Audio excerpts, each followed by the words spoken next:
போட்டிங்க்கு ஃபேமிலியோடு வந்திருக்கோம். எங்கள் தம்பி பர்த்டேக்கு வந்திருக்கோம்.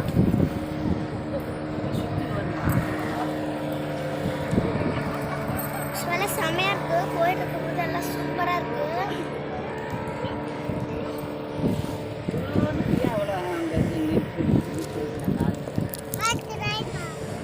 நாங்கள் இப்போ எங்கே போக போகிறோன்னு தெரியல. போட்டில் ஏதோ சொல்லிட்டு இருக்காங்க, மேங்க்ரூவ் ஃபாரஸ்ட் அந்த மாதிரி. நான் ஏற்கனவே அதில் போயிருக்கேன். இப்போது போக போகிறோமா என்னன்னு தெரியல.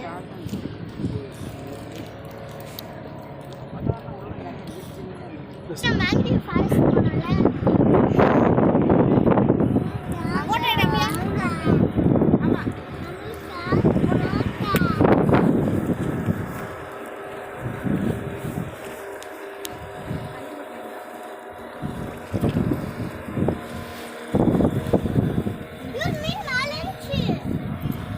அடுத்த வீடியோவில் பார்க்கலாம் ஃப்ரெண்ட்ஸ். பாய்.